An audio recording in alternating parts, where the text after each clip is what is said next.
how the bush goes sometimes, but we've been having so much fun and laughing a lot, which is great.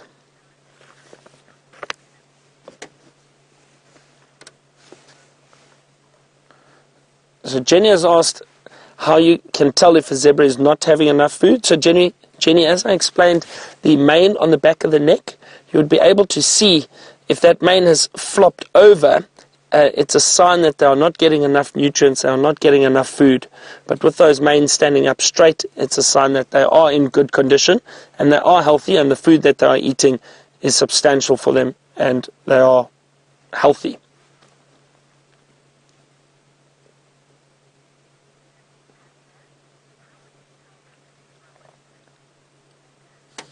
So Tasha has asked how you would tell if a zebra is pregnant.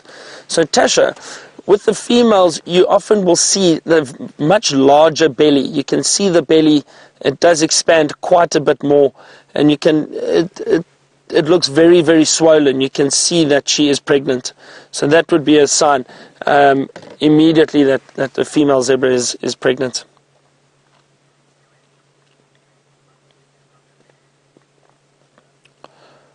We're going to check this area a little bit longer for any sign of lions. While we do that, why don't you go and have a look at James and the big bird he still has with him.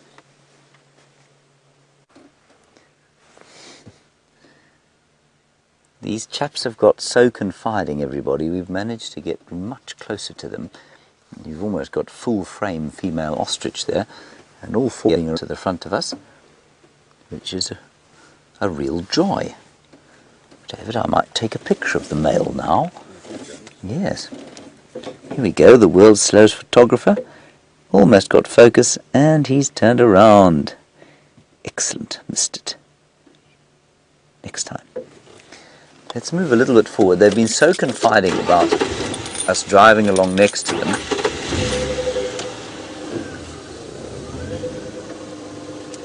Hello, Frikkie Potgieter. You are obviously a South African, unless you are a South African that has immigrated somewhere else, and you want to know what the natural predators of these ostriches are.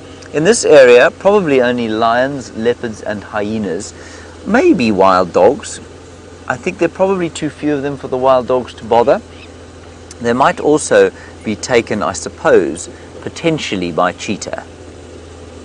But in this area it would be largely wild dogs and leopards and hyenas. This lady is very close to us now.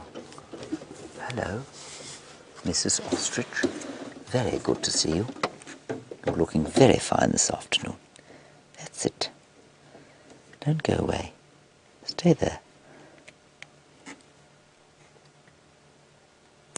Now look over here so that I may take a picture of you. Hello! Please don't ever do that. I'm sorry for doing it again, everyone. Very poor form on my part. Didn't get a picture. Can you believe it? Isn't that great? Just look at the detail on her legs walking there. Powerful, powerful legs. And the toes, 2 toes, and very vicious claws at the edge of those toes. And they're really effective defensive weapons that the ostrich has. And I mean, certainly if they set upon a human being, apparently what you're supposed to do is lie down on the ground, and that way they can't kick you, because they kick forward, and those claws, they will, I mean, if they get you here, they can actually disembowel you. And so the trick is to lie down on the ground, and then they can't actually do anything. They can just sort of stamp on you a bit, which will be very sore, I've no doubt. But it is not potentially fatal. This is incredible. We are now, I mean, we're very close to them.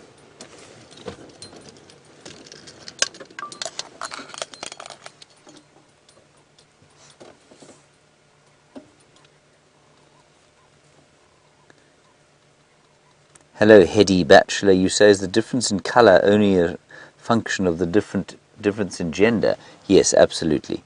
That's all it is. I think in much the same way that some, we're going towards the wildebeest now, in much the same way that many birds are different colours or sexually dimorphic, so it is the same with the ostrich. And as is the case with all, when that is the case, Normally the male is poorly camouflaged, and he is poorly camouflaged in comparison with the females here. They're enormous, you know. I mean, they are, what, 10 feet tall? Not quite, 9 feet tall, maybe 8 feet. And look at them now with the wildebeest. If we look to the left, they're thinking about, they almost look like they're thinking about having a bit of conflict, and the wildebeest have stopped eating. They're thinking about what on earth is going on here. And sneak slowly forward.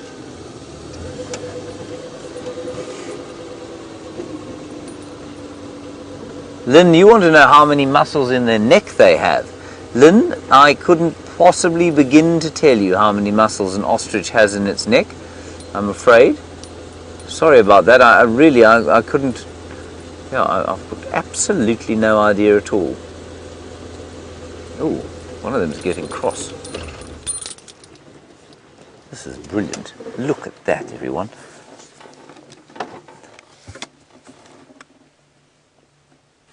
This is truly spectacular.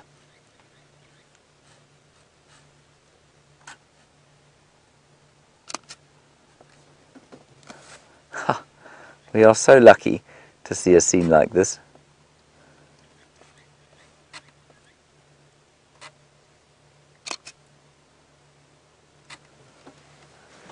Now they've decided they're going to walk away from us. The male is looking a little bit sort of up, disconcertedly away to the side. Not sure why. You heard him there going, that was the wildebeest.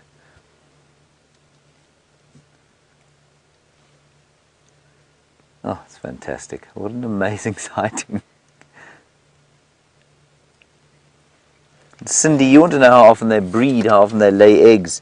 I'm pretty sure it's once a year, Cindy. I will check up for you, but I'm pretty sure it's once a year, if they can, and if conditions allow for it. I think let's spend a little bit more time with them, just because it's so rare to spend time with ostriches.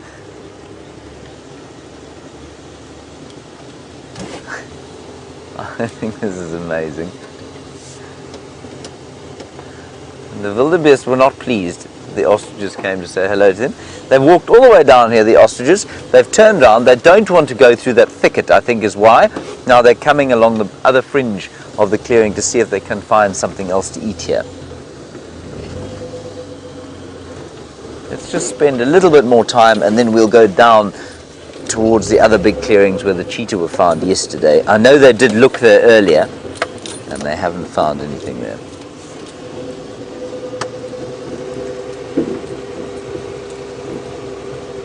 And the light is just so beautiful now.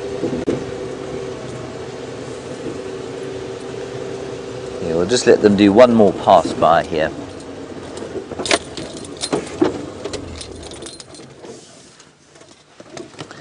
Tasha, you want to know how tall they are. I estimated about 8 or 9 feet, but I'll check exactly for you.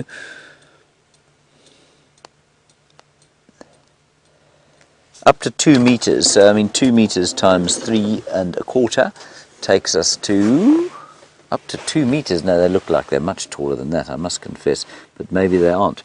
So 2 meters is actually only about just under 7 feet.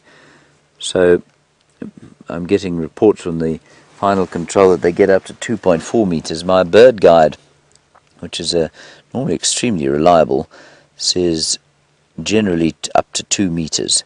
But I think that male is taller than that. So that's say about 7 feet. So they're a good foot shorter than I thought they were.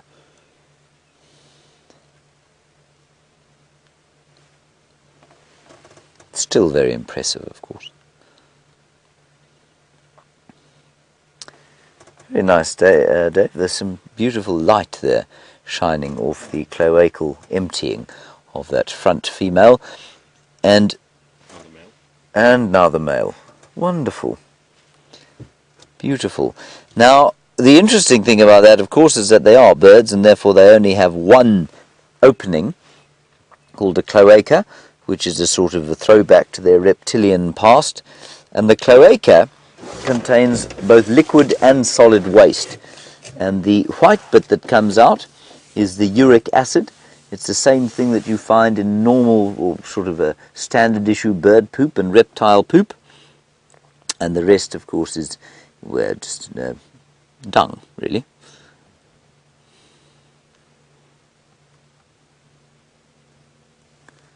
Fantastic stuff.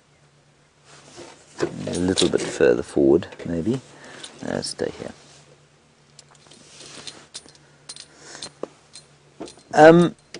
Cat in Tampa, a nice question about whether any of the landowners here hunt for ostrich and eat it. No, they don't, because you're not allowed to hunt in the Sabi Sands. Certainly not something as rare as an ostrich. But you've also heard that ostrich is good eating. It is good eating, and it is farmed as as a sort of game meat. And you can get it readily in South Africa. It is good eating, and you say you've heard it's healthy. It is healthy to a certain extent, apparently totally cholesterol-free, but it's also completely fat-free. Much of it is completely fat-free, and so if that's what you like to eat, then it is good. It tastes, David, it tastes pretty like steak, really. But it is, you can tell it's ostrich. If you know ostrich, you can tell.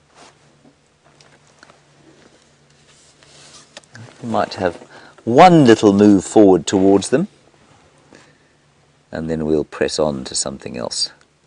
Perhaps some cheetah. Oh, David, I've got them in the sun there. Obviously, they're not looking here.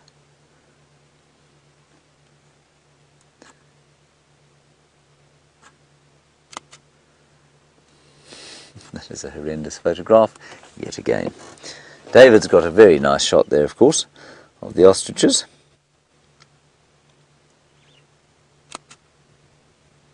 It's quite nice, I suppose.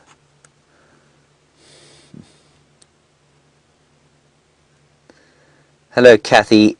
You want to know where they sleep at night. Kathy, they'll probably find an open area, a little bit like a giraffe will, and lie down with their heads up, and one of them will almost certainly always be awake. That's how they'll do it. Otherwise, they will not find the safety they require. But they won't sleep in thick bush, I don't think. I'm pretty sure that they will avoid thick bush as much as they can. Thick bush, not the friend of the ostrich.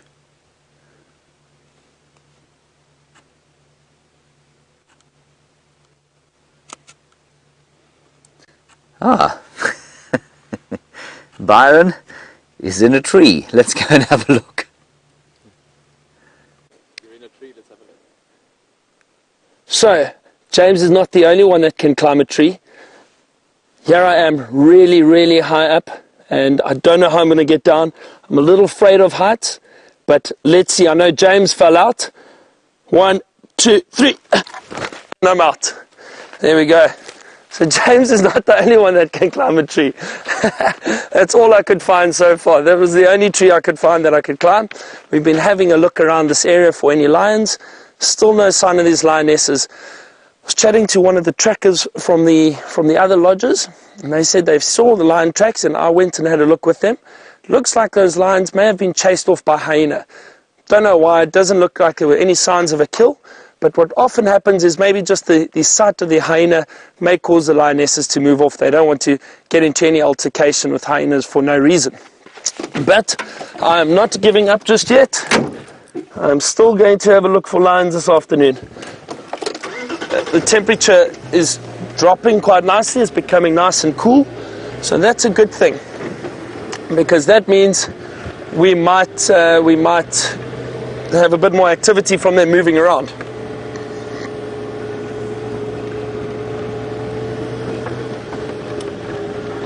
See what we can find. I'm really impressed that James managed to find you an ostrich. I haven't seen an ostrich in this area yet, and they're not very common around this part of the greater Kruger. We do get them up further into Kruger National Park itself. I've seen quite a few ostriches there.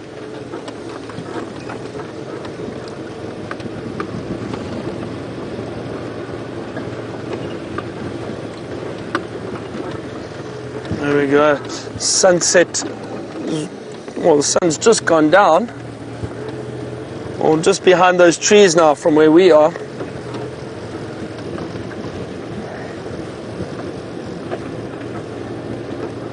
have been some tracks, and chatting to one of the other guys around in this area, and he was saying that they did hear lions, possibly male lions, calling this morning, and I heard them say they saw 1 or 2 tracks.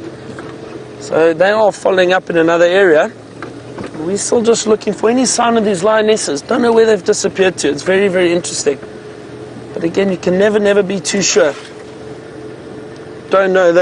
I mean, they'll move wherever they want. They don't have to follow a strict regime. They'll move any time of the day. All depends. If they do get disturbed by something, it'll cause them to move off. I've seen lions in the middle of the day lazing about, and a herd of elephant come through and chase the lions off.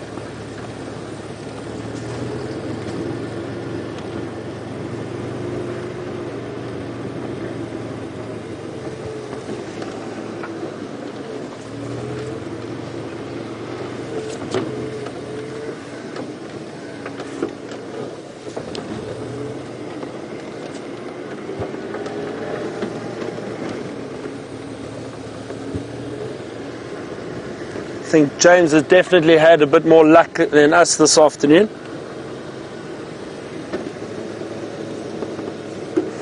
There's another.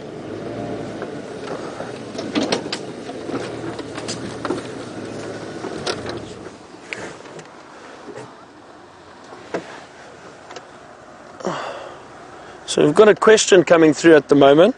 So Michael from New York has asked us a question about lions and how you tell the ages of these lions, whether they, or with the difference between male and female, firstly, with the ages, and if you can see distinct characteristics in the faces about the ages. So what happens is, often it's very difficult to tell just by the body if the lion is old or young. And generally the body stays in a similar condition unless it's a really old lion. You'll see the spine start to show a little bit, and the body does deteriorate in condition. However, with the face, you'll often see the tips of the ears become very frayed, and the reason for that is they get a lot of flies and bugs that bite these animals around the ears. So that would be the first sign that the lion is old. Also, with the noses, you get often when the lions are younger, they have these beautiful shiny noses, and often there's a little bit of pink in the middle. The older they get, those noses get very, very dark. You also see that very clearly on leopards.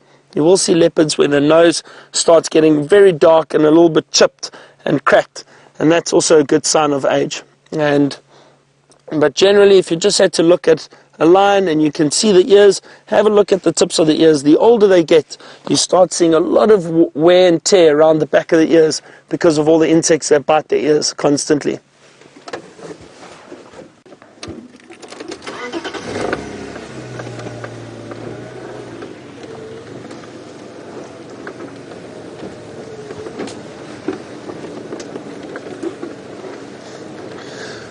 So we're going to continue checking around this area. As I said, I'm not giving up just yet. It's too soon to panic. James, I think, has got a wonderful view of the sunset with a few ostriches.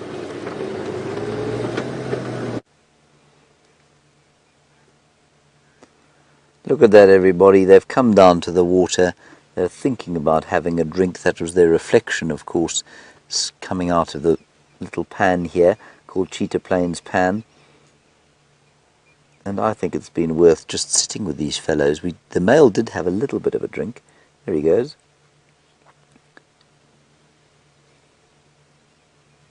There we are. And just like the elephants, you know, they're not really prepared to drink the mucky stuff that the buffalo have been knocking about in. He's gone straight to where the pipe that feeds this little pan goes. Now, ostriches are not water dependent, because they do live in some very desertified areas, and so I don't think they'll have to drink very much.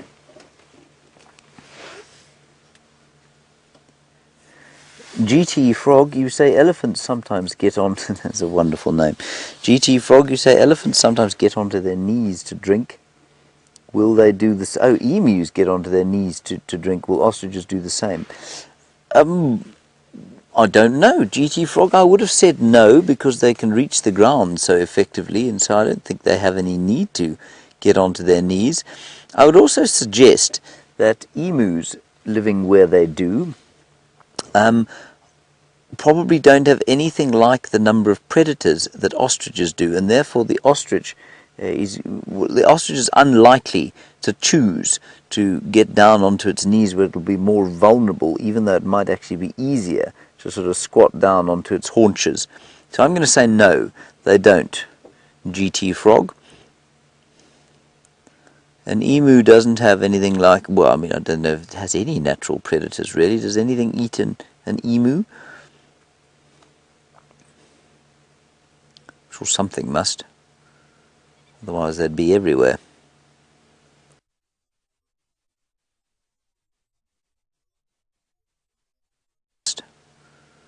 Otherwise they'd be everywhere. But not like here. And so, you know, anything like, for example, this giraffe that's decided to come up and have a drink, he's over there. He, of course, has got to be very, very careful about having a drink, because he's got to open his legs up, splay them apart, put his head down, and when he's down like that, he is massively vulnerable to the attentions of lions and hyenas.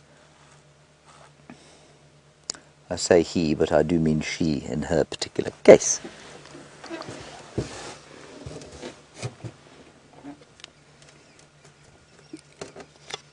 Walking very slowly to the water. It's been a very Sunday afternoony here at this waterhole. We haven't done a huge amount of moving around, and everything's just kind of come this way, which has been rather splendid.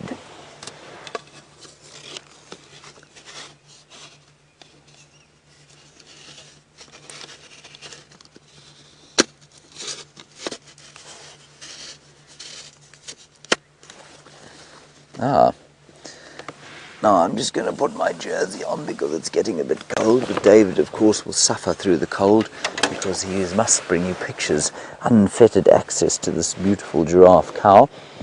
I think we're just going to sit here, if it's all the same to you, everyone, simply because she's coming to have a drink, and if we start moving around, I think she will be distracted and perhaps not come down. Just to give you an update, apparently those lions have been found, and Byron is waiting to sort of get into the sighting.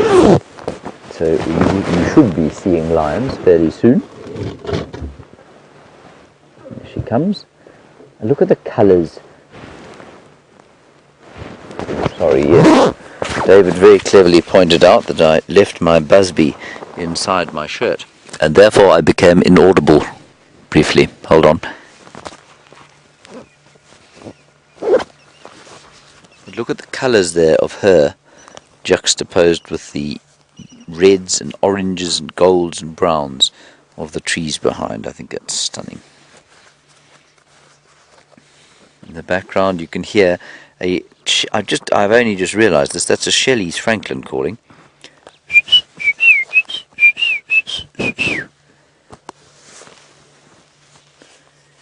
Come on, old girl. That's it. No, don't stop. Keep going. She's thinking, oh, I don't know about this. There's just a bit too much activity around here. There are large, strange birds around that aren't here normally. There's a car parked. I'm on camera. Don't know if I want to drink anymore. Looking at the wildebeest off behind. Oxpecker tickling away at her neck, considering all her options. And I'm being slightly facetious, of course, but this is what they do all the time. You've got to be very careful. She'll be checking every bush to see if there isn't a lion lying in wait to devour her when she spreads her front legs apart to bend over and have a drink. It's not that usual that we get to see this kind of thing, so I think it's worth just sitting for a little while longer. There's another one coming, there are another two coming. Oh, it's all happening here.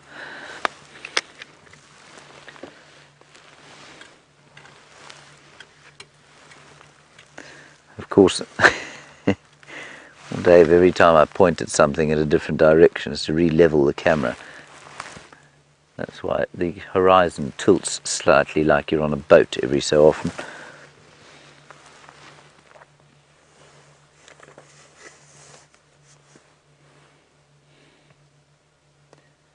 She's moving painstakingly closer to the water.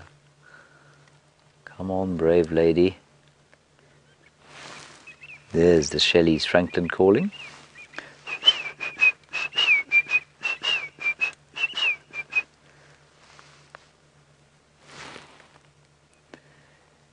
Yes, we are standing here. We have not moved.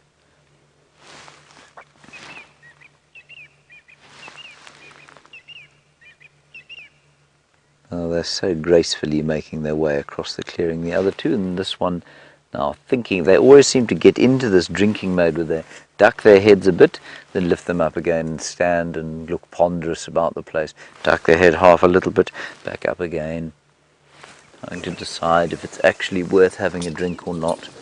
And they're not particularly water dependent, so they don't have to drink. But if they can, they will. Oh, look at that. 3 of them. There we are. A great journey of giraffe. There's another one in the background, Dave, way away there. Dark one. There you are. Left a bit. That's it. They're all coming. There seems to be some kind of a Sunday evening giraffe conference here. That's a big bull. He's the second bull.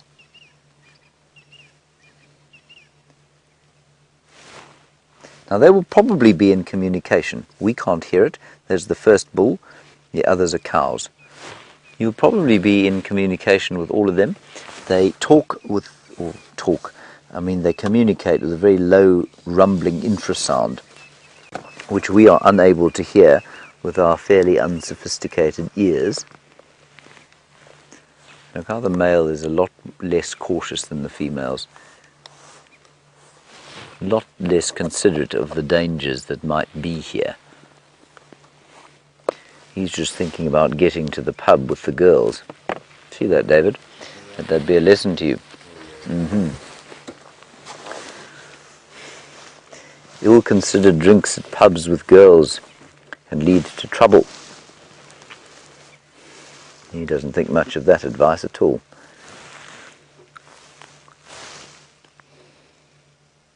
He's fantastic. Wonderful. And now they're all standing going, I wonder what we should do now.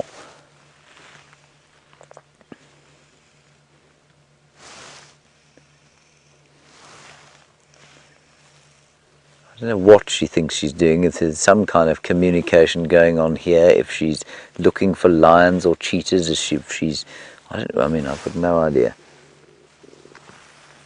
Thinking maybe there's a crocodile in here, keeping an eye out for that. The oxpeckers are all going, that's sometimes an alarm call from them. They don't seem to be alarmed at all, though.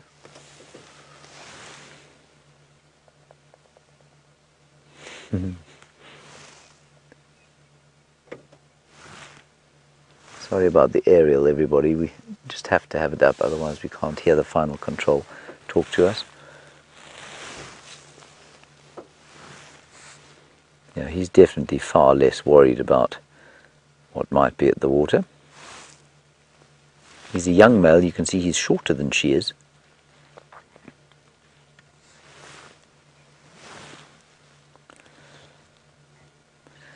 Hello, Alec. I think Alec or Alice in Ohio.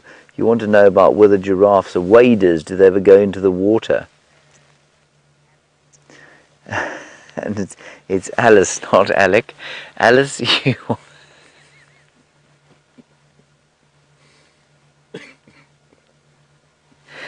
Sorry, Alice. I completely misheard your name. Communications from the final control utterly horrendous this afternoon. So, Alice, you want to know if giraffe ever wade into the water? No. Giraffe are not waders. Again, they would be far too vulnerable. I mean, I imagine they've crossed rivers before and gone into water every so often, but they don't by default wade in the same way that elephants do. Thank you for your question, Alice. I shall now remember it. Your name, I mean. I will almost certainly forget your question, because that is the, that's the price you pay for being the age I am. This is a wonderful picture, even if it is, frisky young male. No, we're not going to have a drink. We've decided against it. Let's go and ask the old boy. Now there's a wonderful shot. Look at that. So the big male there, that is second from the left, he is probably, I'd say, about, say almost 20 years old. He's much darker than the others. He's lost the end of his tail. He's clearly much more experienced than the other male because his horns are bald on top almost. And he's got that median horn. He's got that very sort of heavy calcification of the skull. And the young male doesn't have that. You can hear the Senegal lapwing going.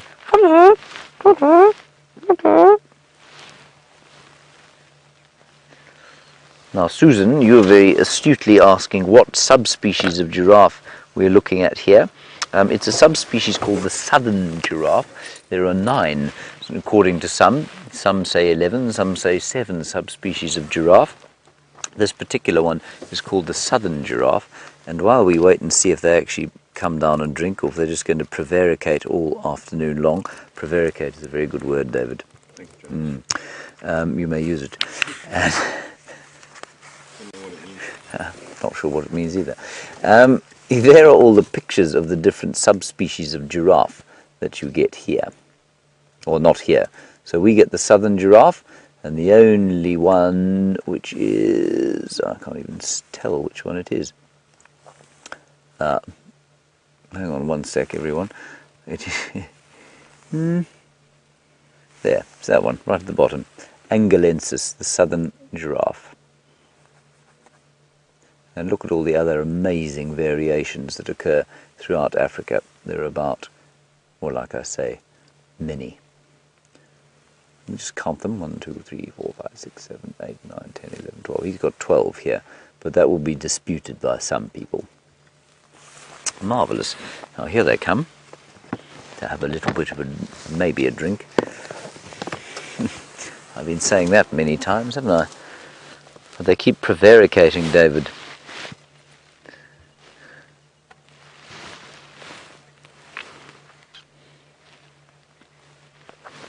Mitch, lovely question from you, and well noticed. You say giraffe, rather like hyena, walk with one leg, or at least with both legs on each side. So that's completely different from a dog, or from a horse, or from an impala, that will walk left front, right back, right front, left back. They walk left front, left back, right front, right back. You see what Mitch means from New York? Thank you, Mitch, for that. I mean, this is fantastic. Look at the picture of them there. So you want to know if they run like that. No, they don't. They run in a sort of canter, and a canter is that sort of 3-beat movement, exactly the same as a horse. And what it is if you're going to just listen carefully now, because it can get a little confusing. A 3-beat canter, everybody, basically constitutes back right leg. Okay, starting the movement, then left back and left front touching, at least left back and right front touching the ground in diagonals, and then leading the last foot to land would be the left front foot. And that's basically what a canter is, and that's how they run. So it's not just a faster version of their walk, if you know what I mean.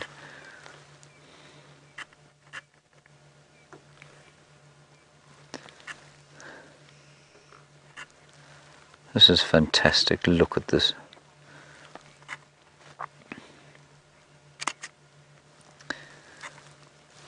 Hello, B. Ellie the Backpacker. Another nice question from you. Thank you for it. You say, did giraffe live alone?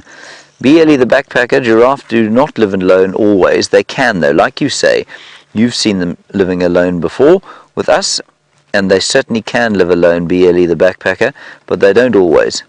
They are sometimes in these groups, and they're often in these groups not permanently, so that's sort of a loose association that they have here. And the female's much more likely to be together than the males.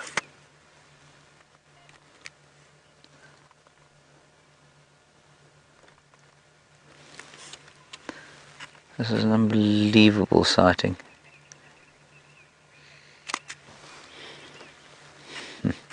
And Deborah, Armchair Traveller, a good question. You say, do I think that giraffe communicate with elephants with that low frequency rumbling? No. Deborah, I'm almost certain that they don't. I'm almost certain that that low frequency rumbling is an entirely single specific noise that they make. So I don't think that they'll hear it if an elephant calls. They might hear it if an elephant calls. They won't know what it means though. So it's just a tone. It's not the actual. I hesitate to use the term words, but it isn't the actual words that they're hearing. It would just be the sound.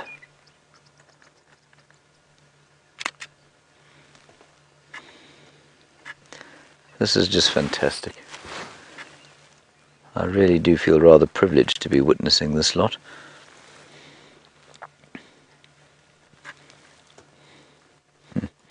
And Tasha, you say, do they have a leader? No, absolutely not, they don't.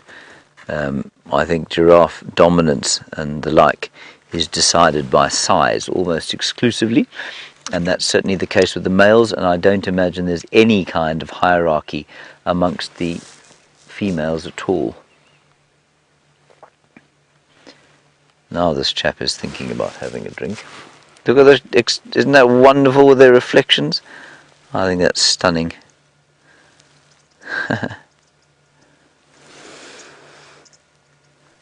Very nice, David.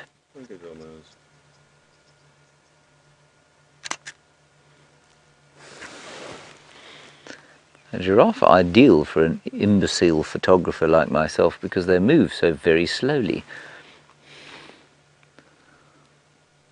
The colour around us is just incredible. It's like an orange glow has enveloped us, and these giraffe are, well, they're covered in the same sort of orange, aren't they?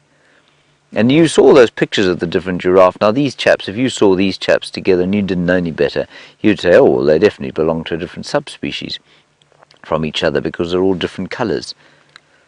And this is why it gets so difficult to decide how many subspecies there genuinely are.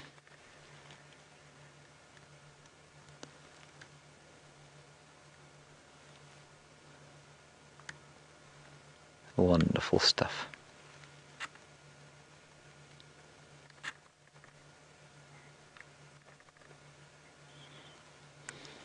No, Julianne, very astute question, which I possibly should have given you the answer to before you even asked it. You said, do the subspecies live together? No, Julianne, they don't live together. They live on their own, and they're separated by geography, and that's in fact probably why they've evolved to be slightly different subspecies. They would have all been the same at one stage.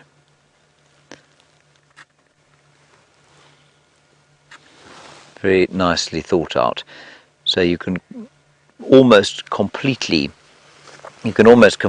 show what the subspecies is from where they occur. All right, let's go back across to our old pal Byron, find out if he's been enjoying his afternoon off, and maybe he's got some lions, but he'll tell you if and when you're going to see them.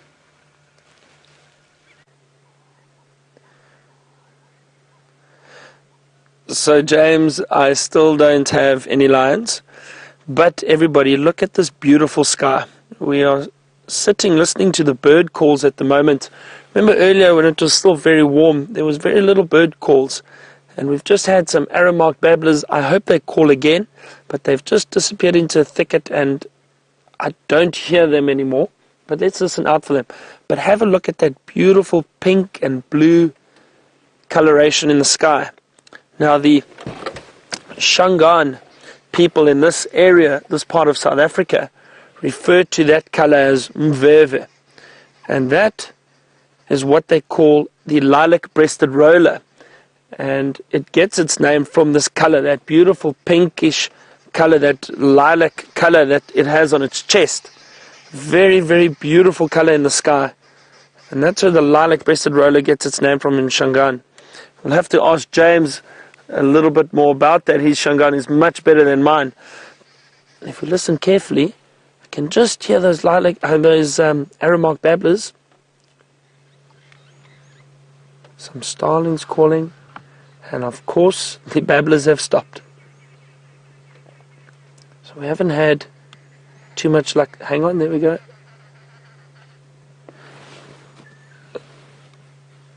Excuse me a second.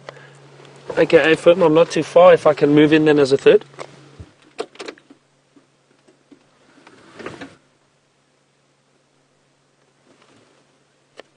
Copy that, thanks very much, no problem. Alright, fantastic everyone. We have got some good news. Luckily, they have just found 2 male lions. So remember I said we're going to hang around this area. I've just got a good feeling that something's gone on because it's unusual that those lionesses have moved off. I'm not too sure if these male lions have chased them, but someone else has found 2 male lions. They've just found them, so I'm just trying to wait for them to establish a sighting. And once they do, they'll let us know, and hopefully we get to see them before the end of drive. But that is fantastic. So I had a feeling there was something going on in this area because the tracks that we saw earlier definitely looked like these lionesses had been moved or pushed off. There was hyena tracks around, so something was going on. And I think possibly these 2 male lions had something to do with it. While I wait for an update from the guys who have found those lions, go back to James quickly for a short while, and then hopefully I'll have news with those lions.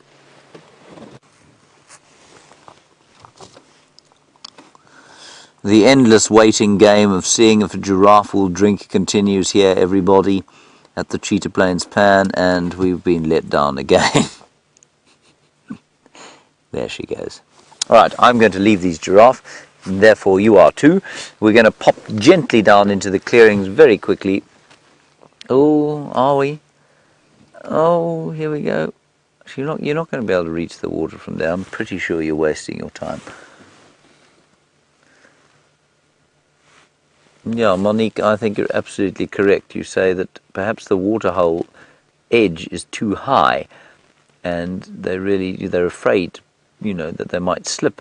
Yeah, I think that's absolutely correct. And if they do slip, a giraffe will really struggle to get up. If this giraffe was to fall into this water, you'd be almost certain that it would die here. It happened fairly recently with our friends, the Matimba males. A giraffe died in a pan because he slipped into it and he just couldn't get up. And eventually those 2 lions leapt on him, and they fed on him for many days.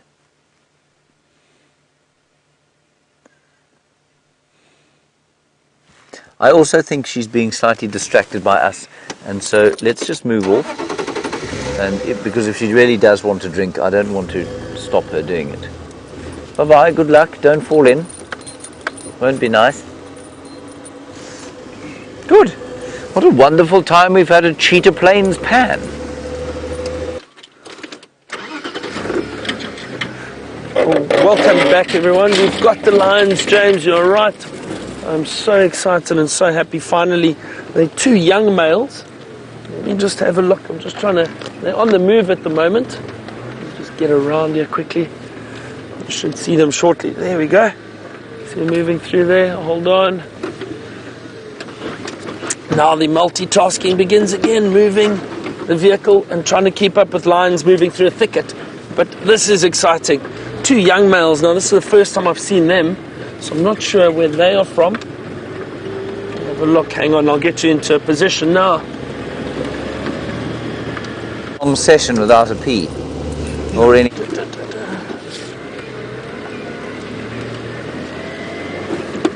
Well, they're moving quite quickly.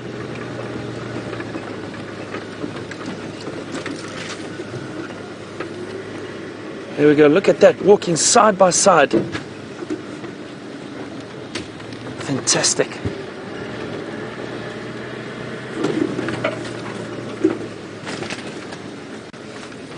Look at that, our persistence paid off. It's not always easy to find animals in the bush, but every now and then they get lucky and they pop out. These males, I think, just started moving around as the temperature cooled down, and one of the other vehicles bumped into them along the road, and they've crossed into this thicket. And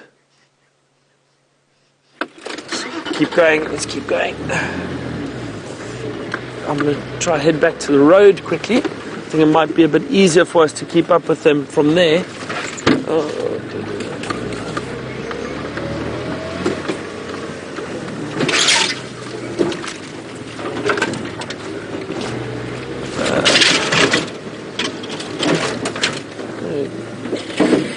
A little bit of bundu bashing, as we call it.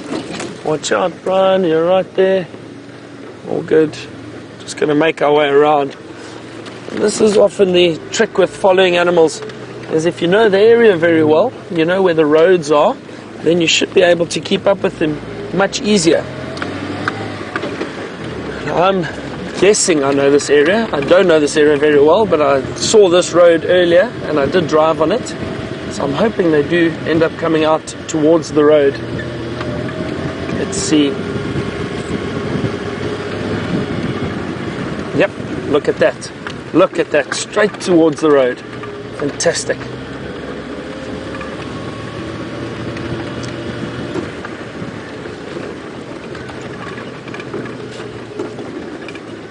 There they come.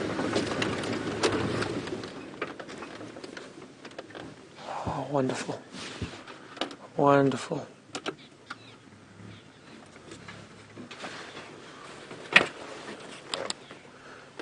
Give a little bit of extra light here. Look at that. These are beautiful young males. You see, they haven't quite developed manes yet. Just the start. So I'm guessing these lions are roughly around, I would say, somewhere around 3 to 4 years old.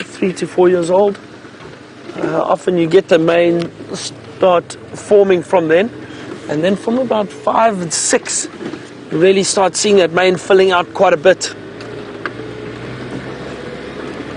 Until it becomes a full mane, like those adult males have, those beautiful thick manes.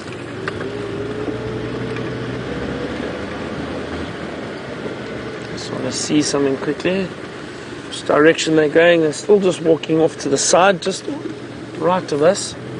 Hang on.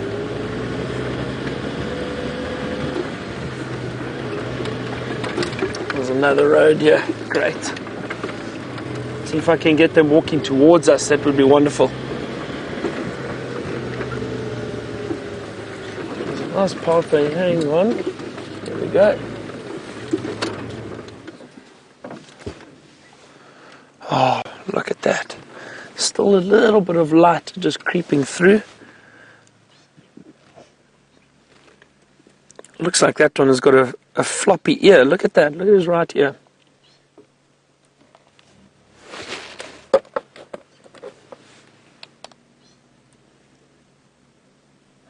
There they go. Look at that. Fantastic, wonderful. Sorry. Oh, and there they are crossing the boundary now. So we won't be able to follow them any further from here. But what a treat. And we've been looking for lions all afternoon and finally we got them, 2 young males. I'm not too sure where those females are. No sign of them this afternoon at all. But fantastic, we got our male lions, and I think these males were calling earlier this morning. It's a good possibility, and maybe those females returned a call, and that's why these males came into the area, possibly to look for those lionesses. They've just moved off into the thicket there. Don't think we're going to get another glimpse of them. It's very, very thick here now. Oh, hang on, you might see a spot here. They're still just moving off through there. There they go. Can you just see them disappearing, that black tip of the tail moving through the thicket? Oh, what a treat. So we have been working hard this afternoon. We haven't had too much luck, but it pays off in the end. And what a fantastic opportunity to see these male lions. And like I said, it's always exciting when you see lions or any animal that you haven't seen before. And I'm not sure where these young males come from, but it's interesting that they are in this area and that they were potentially looking for those females. Perhaps they are offspring that those females kicked out a few years ago. I'm not too sure of the pride dynamics in this area at the moment, but that could be the case. And now those two males will most likely form a coalition. They will stay together and hopefully grow up together. And the reason for that is that as older males, it's easier for them to maintain a large territory. They protect each other, and they can then find females and mate with females from different prides, not just one pride. So they will constantly patrol the territory and keep out any other males or any other competition. What a wonderful sighting.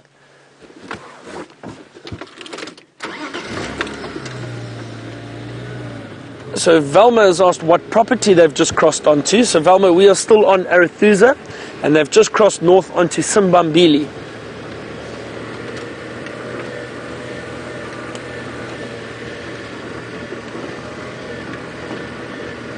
And off they go.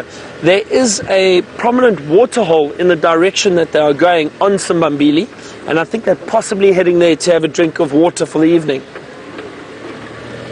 And then potentially patrol more of the area. They're not old enough to be dominant males in this area yet, so I think they will still just patrol around and try and avoid the big dominant males until they get a little bit older, and then they'll start trying to set up territory for themselves. Excuse me a second, let me just give everyone an update on these lions. The station's just left those two male lions. They've crossed north onto Simbambili.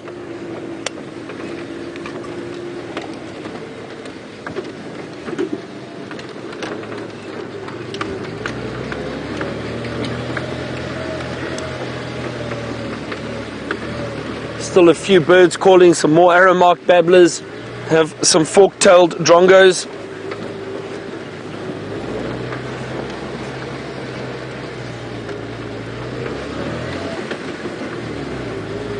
The temperature has dropped quite a bit now, but oh, some beautiful silhouettes behind us. Just want to see if I can stop for you quickly.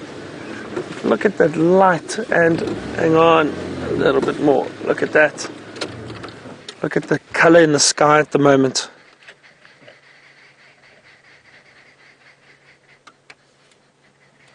Really, really beautiful. And if you listen carefully, you can hear those babblers.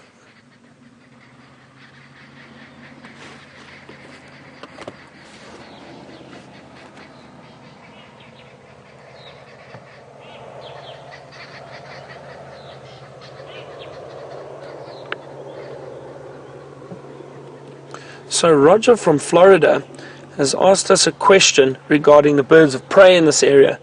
And Roger's asked if there is an eagle in this area which compares to the golden eagle in the United States. So Roger, I think an eagle here that would possibly look close to a golden eagle, I'm assuming might be a tawny eagle. A very, very large eagle, beautiful brownish golden coloration. But it's interesting, with the tawny eagle, you do get variations of color, but they generally are brown, but from a very light brown off to a darker brown. So I'm guessing in terms of coloration, probably the tawny eagle would be the closest to the golden eagle. Let us continue, and let me get the spotlight out. The multitasking begins. Let's see what we can find with our spotlights for this evening.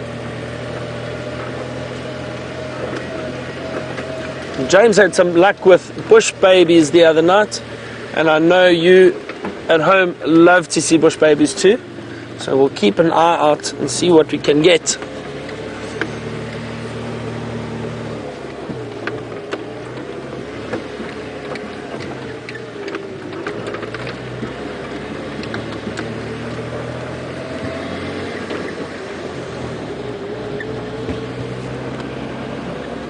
And a few days ago we had a male leopard, Mvula. Mvula was just off this road, not far up ahead, which was very interesting, and the first time I saw him it was wonderful to see him around here. But he has definitely moved off out of this area now. Any animals that we might be looking for. If you're lucky, we might get a civet, or, as I said earlier, a bush baby. I'd love to see a bush baby.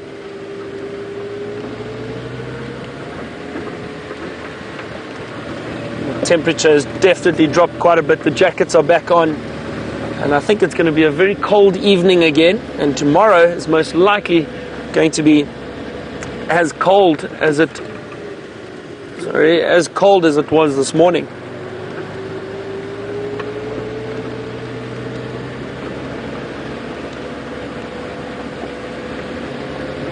It definitely sounds like James had a more successful afternoon in terms of the amount of wildlife he found, but that's how it works sometimes. Can't always see everything all the time, and it just shows you again how wild this area is, and it's live. What we're seeing, you're seeing. So that is the wonderful thing about Safari Life, that you can enjoy it with us and have fun with us while we're out here.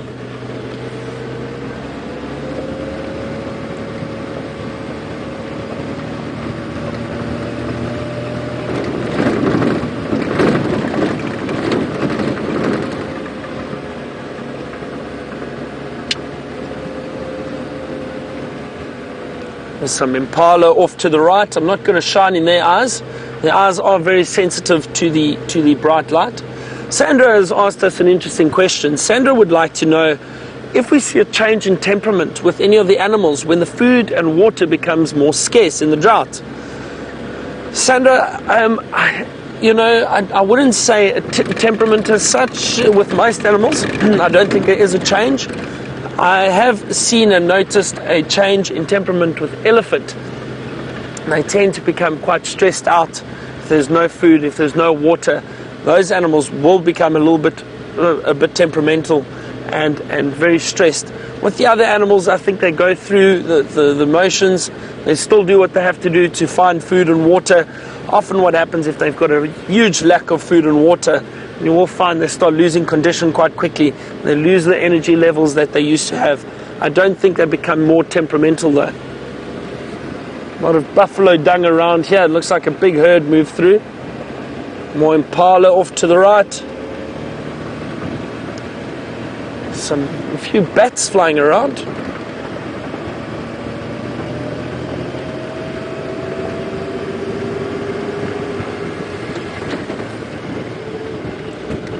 Still scanning for any bush babies.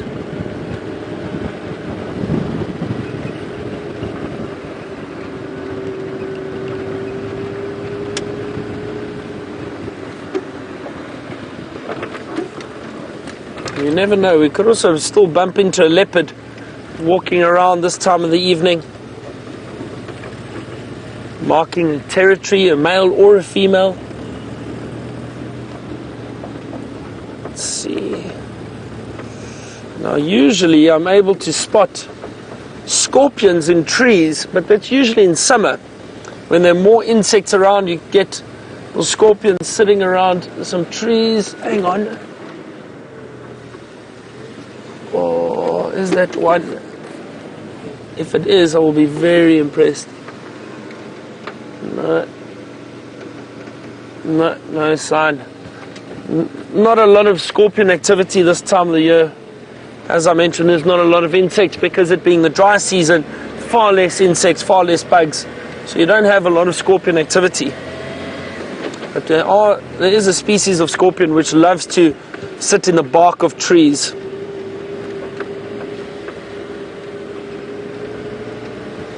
So Janet has asked us a question about snakes in the area. Janet would like to know how many dangerous, poisonous, or rather venomous snakes are found in this area, and nocturnal snakes, that is. So, Janet,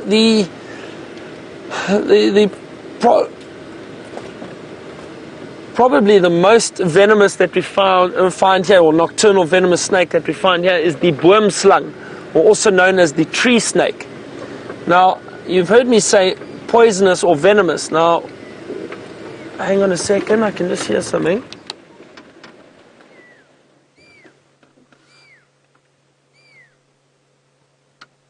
Can you hear that whistle? Could you hear that? It's coming from over there.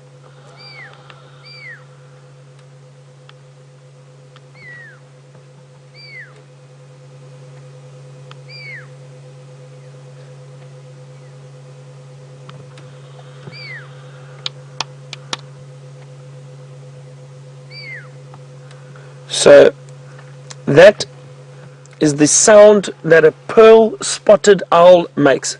Very, very small little owl. It's got a very high-pitched whistle, and it will call like that. It's often a territorial call. That, however, is not a pearl-spotted owl. That is a little fork-tailed drongo, which is mimicking a pearl-spotted owl, and is very, very clever. They do that because the pearl-spotted owl, which is about the size of my hand, very small bird, and it is still a bird of prey. So often the fork-tailed drongo will mimic the pearl-spotted owl and try and chase away any other birds in the area. Very clever, but he couldn't fool me, not tonight. So as I was saying, Janet, with the snakes in the area, the boomslang or the tree snake is a very common venomous snake that we find, a nocturnal snake in this area, but there are very little snakes around at the moment because it is winter. I can just hear something up ahead.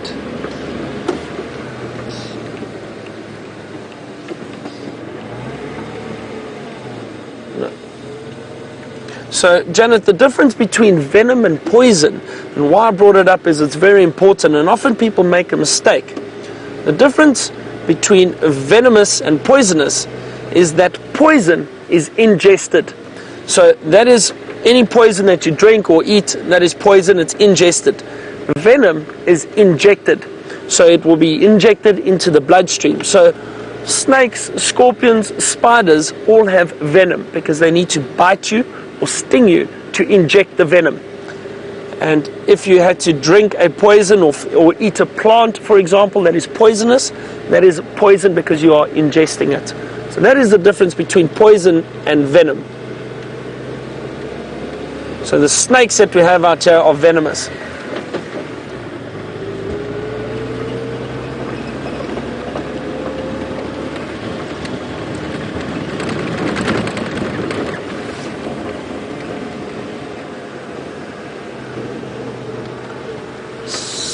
Not giving up on bush babies yet. I'm trying to look into these trees, see if we can't find an owl perhaps.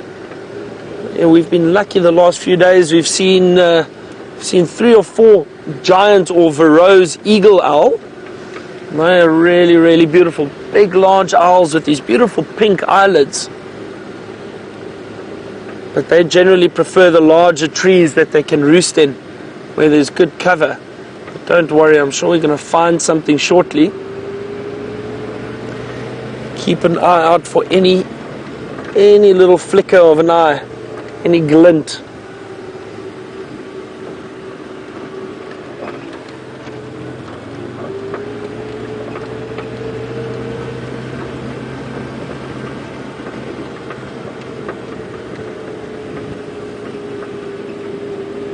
So James Richard has asked an interesting question about the nightjars. Now the nightjars are nocturnal birds which we get in this area. There are many different species of nightjars. In this area, James Richard has asked, do they have different adaptations to prevent them from competing against each other for food? And how do they differ? So James Richard, most of the nightjar species don't.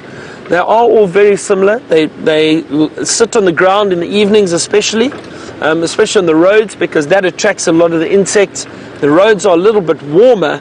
They've kept a lot of the heat from the day, so a lot of insects will come and sit on the roads in the evenings, and those nightjars will come down and feed on those insects. So the nightjar species will all feed on insects, all of them. So there is no difference between each species. And there is a bit of competition, but I think there are enough insects around that it doesn't affect the birds.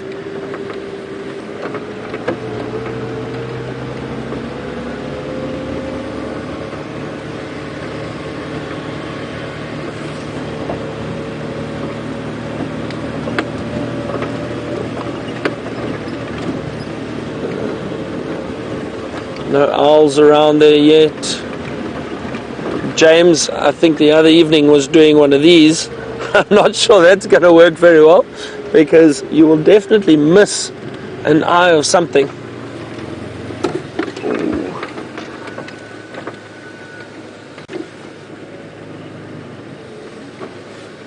Thought I caught a glimpse of something. Hang on a second, let me just double check. No, trees. Beautiful still evening, not a breath of wind, but you can feel that chill in the air while we're driving.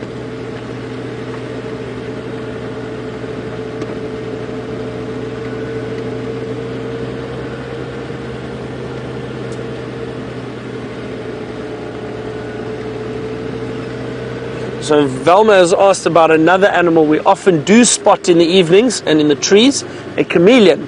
Velma would like to know if the chameleons are out this time of year. Velma, no, they are not. Not usually. You might still find one or two around. Hang on. No, don't worry. It's just a little steenbok. I don't want to shine on him and disturb him. He's lying in the thicket over there. So Velma, the chameleons are not active at this time of year because it is very, very dry and it is quite cold. They do need the warmth and they do need water and moisture, so we don't often see a lot of chameleons this time of year, but you never know, you could still spot one or two on a branch, but it's quite unlikely.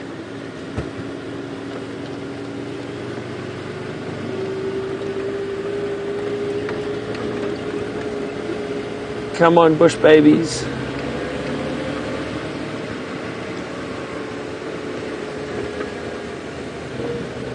I know the other night Brent saw a civet, which is really, really great. We're in that area now where he did see the civet, so maybe we also get lucky and see one. Some of them can be quite territorial. They do stick in certain areas and they patrol around a lot in the evening looking for food.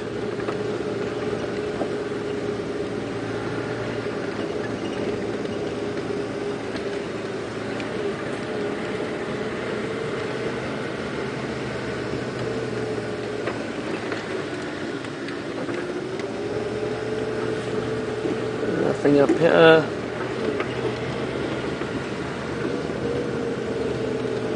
Surely we're going to bump into something shortly. We always stay positive, don't we, Brian? We do. Have to out here. But it's been such a fun afternoon, learning a bit of Arathusa, well, for myself at least, and even though the bit of tracking that we did, it was exciting, trying to work out where did those lionesses go, and we still don't know.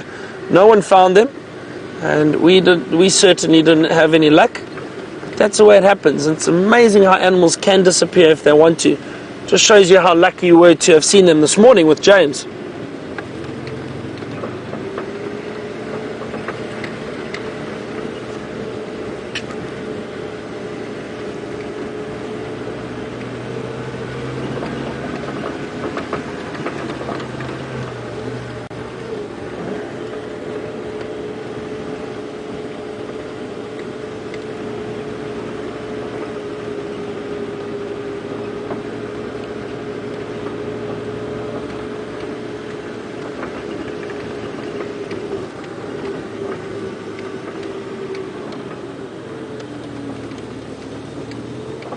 So Anne is a new viewer from Washington. Welcome, Anne. Great to have you with us on Safari Live. I hope you've enjoyed it.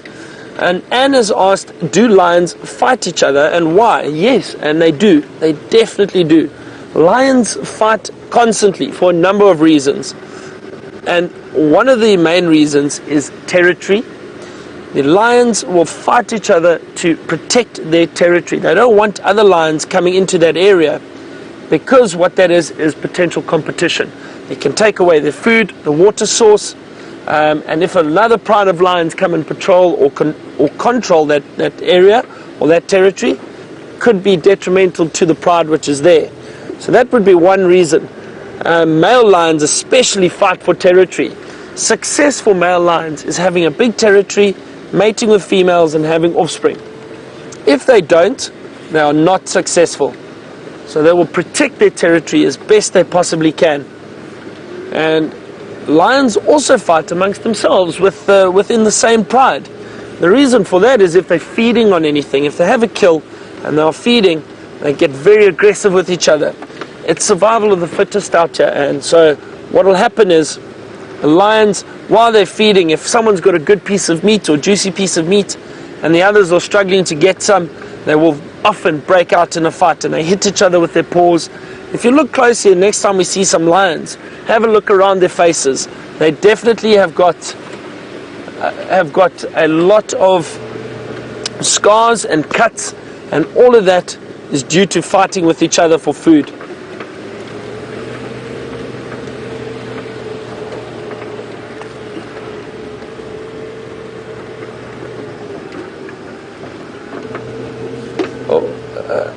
Little bushbuck, also don't want to shine on him. Most of these antelopes, and some of you may be asking, why don't I shine on the antelope at night? The reason is they've got very sensitive eyes. Not like the nocturnal animals, which have eyes which have adapted to light and the darkness. But all animals, we try to be very sensitive with shining bright lights on them. But with antelope, their eyesight takes a long time to adjust to the, oh, here we go, oh, some buffalo. Look at that. 1, 3. Moved out onto the clearing, obviously, for this evening to feed and rest. I see some impala eyes around here too.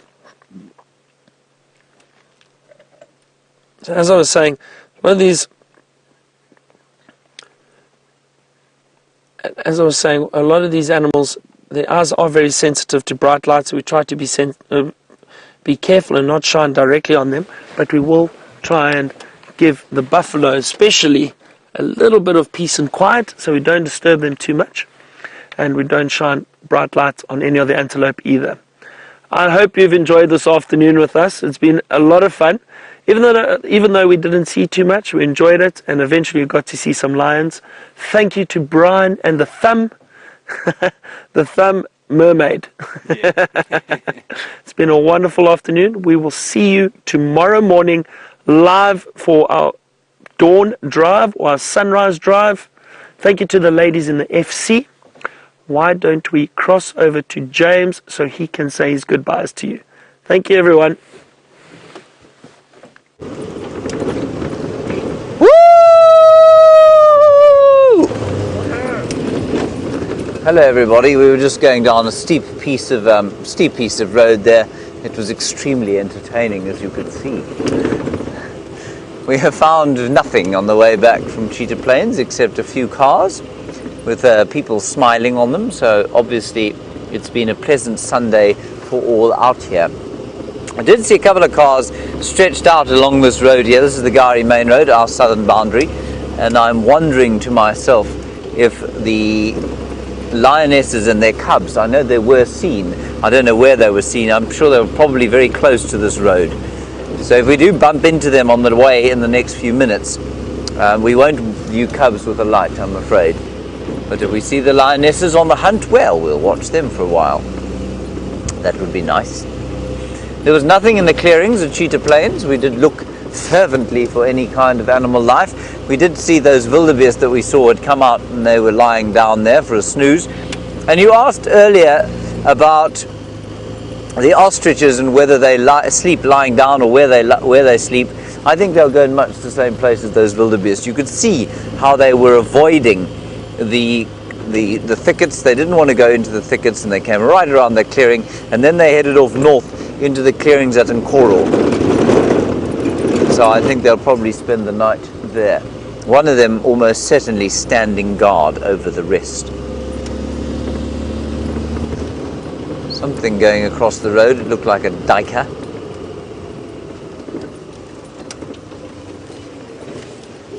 Right, we're back on Djuma.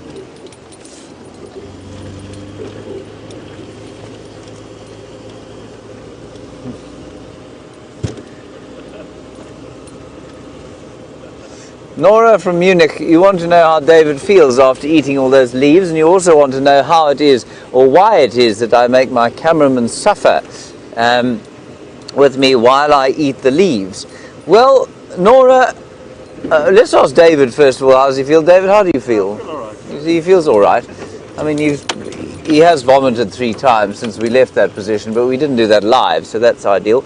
Nora, the trick is that I don't actually eat them. I pretend to in front of you, and then I'm able to check the physiological response of the toxins that I feed to the cameraman, I'm able to assess their effectiveness over the course of the drive.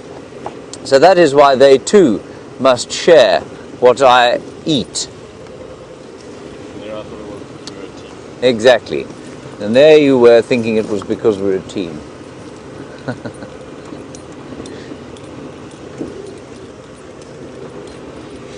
Hello, Julia Smith. You want to know there'll be a wrap-up today on Facebook? No, there won't, Julia.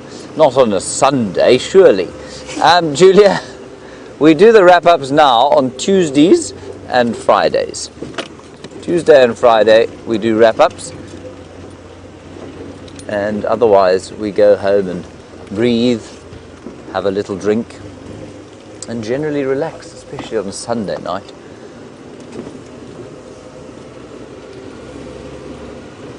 What a very special afternoon we have had. And it's just so telling to me, you know, so often people say, I've said this countless times, everybody comes out here and says we want to see the big five. Well, we had a very nice elephant sighting, sure, but we had an incredible giraffe and ostrich sighting. They will never be found in any kind of big five textbook. And I think it's just great that we had such a good afternoon looking at that stuff. Thanks for watching us, everybody. We're going to be going home now to warm up by the fire. Thank you, David, for your efforts today. Big thanks to Rebecca and Chelsea in the final control, and of course to Byron and Brian. We'll see you tomorrow at 6:30.